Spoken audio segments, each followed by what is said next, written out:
and welcome back to No Idea, the podcast where you have no idea what we're going to talk about, and we have no idea how it's going to go. I am one of your co-hosts, Jenny, and it is so good to be back at it again. I am so ready and so excited for this topic we're going to talk about today. But more than just that, I'm excited to announce that Allie will be coming back very soon, as in she's still not here. Sorry about that. But Tiffany, everyone go, aww. I don't even know her. Okay, that's very true. Good point. But she'll be back soon. Everyone just hang on. I know I keep promising it. Don't worry. She's coming back. But I'm very excited to introduce my friend, Tiffany. We have been friends for such a long time. So, Tiffany, let them know what your voice sounds like. Go ahead. This is Patrick. No, it's not. This is Tiffany. I'm just kidding. This is Tiffany. Patrick's fine. He's back in the sea where he belongs. But Tiffany and I have been friends since I was 13 and she was 15. This is true. Whoa, in 2012. Crazy. But she is a 7th grade teacher. She's an Enneagram 4, and she's been a close friend of mine for about 7 years now. And she's like super artistic and musical too. So very wise also. Stop the wisdom. it. No, I won't, Tiffany. But the wisdom just like oozes out of her ears. It can't fit in her head. So I'm very excited to talk with her. It's a to condition. you guys. Yeah, please pray for her. Anyway, but how did we become friends, Tiffany? Let's tell that story first. Oh boy. Here we go. It was a very interesting car ride. It was November 12th, 2012.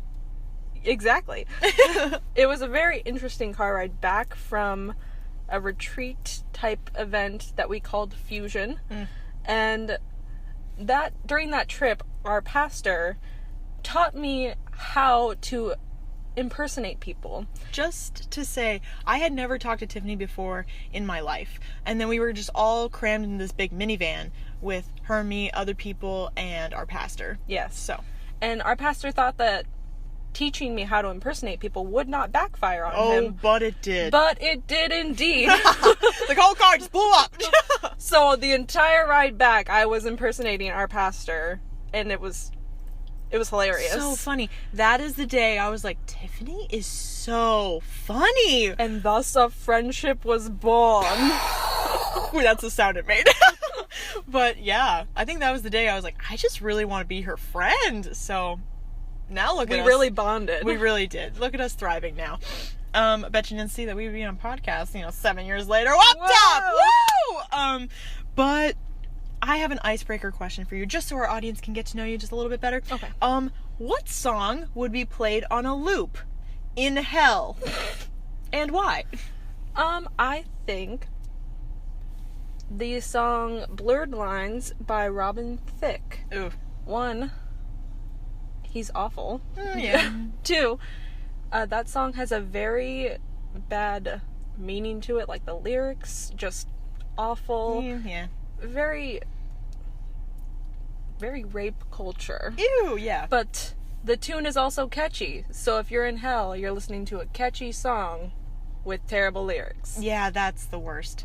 Where you're like, I keep singing it, but I can't stop, and Right. I actually hate it. So, that makes perfect sense. We're gonna introduce our topic today. I don't know how to smoothly transition from that hell topic today. How do we connect that? Sometimes when you're trapped in your emotions and you just can't feel like you can get out, it feels like hell, right? But now we smoothly transition. Watch this. That was beautiful. We are going to talk about the value of emotion today.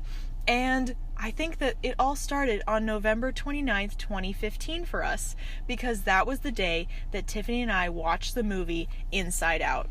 What a wonderful movie that is. I know. Now I look back and I'm like, yeah, I really like that movie. It's really good. Yes. Let me tell you how this all went down. We were hanging out and we watched this movie. It had just come out at the time.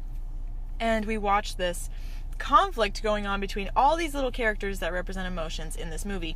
And there's a character named Sadness and a character named Joy. I think you can understand what emotions they are. In case you didn't know.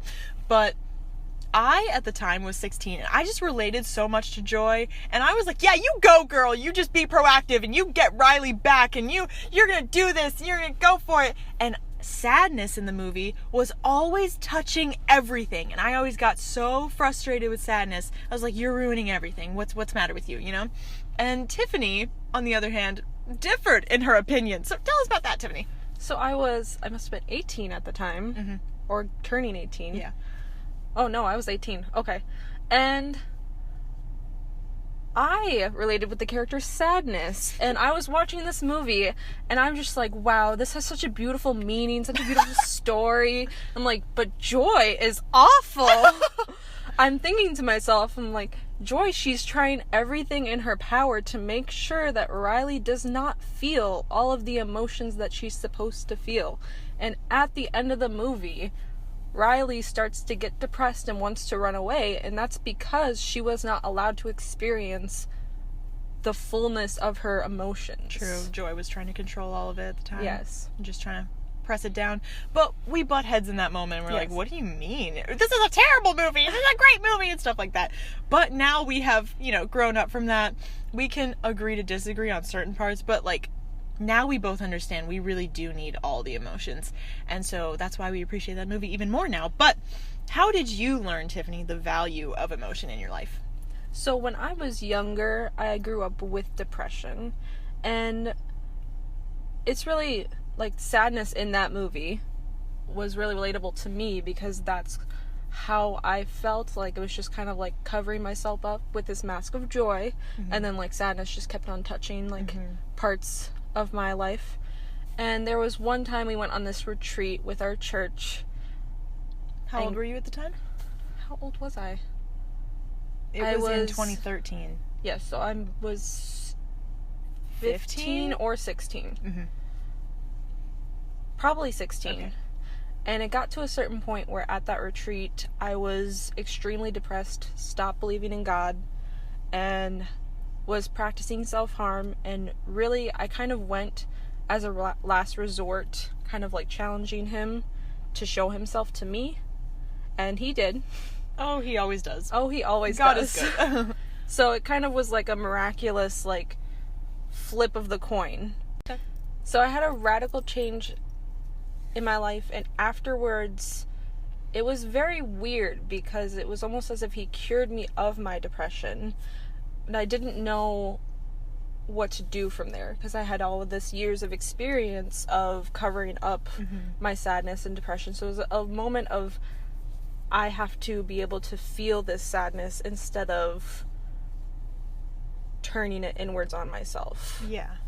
And so you had developed unhealthy life patterns. Yes. Of pressing everything down, but Yes. God was teaching you to express them in a healthy way. Right. And just because all emotion, the ones in us, are from God.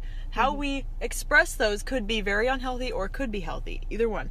But why do you feel it's important to express and process all emotion, not just the positive ones that we feel? Well, a great example from me is I was just, harnessing and suppressing every emotion except for the ones I wanted people to think I had. Ooh, a mask. Yes, and so that when that happens, it gets bottled up, and it's very unhealthy because it comes out some way. Yeah.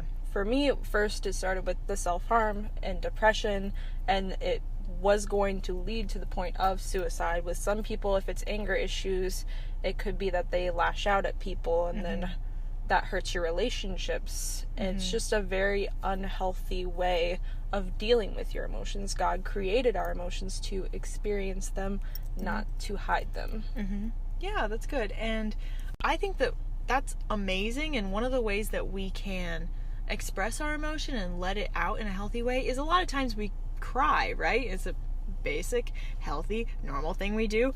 But we read a 2014 study. So what are some of the benefits to the human body of crying, Tiffany?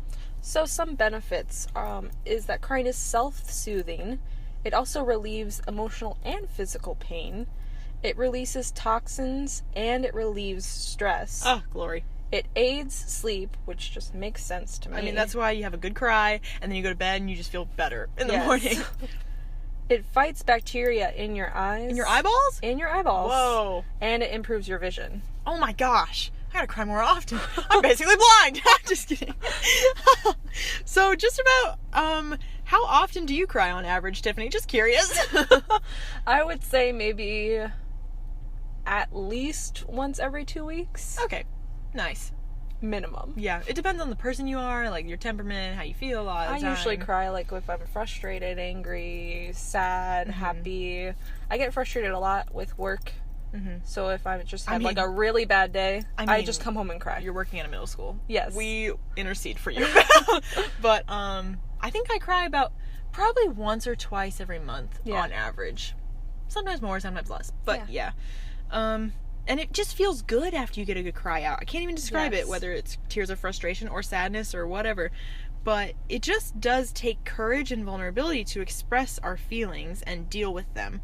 And Tiffany, you said something earlier that I was like, oh, that's good. That's a key point. Gotta put that in there. So what was it that you said about your emotion?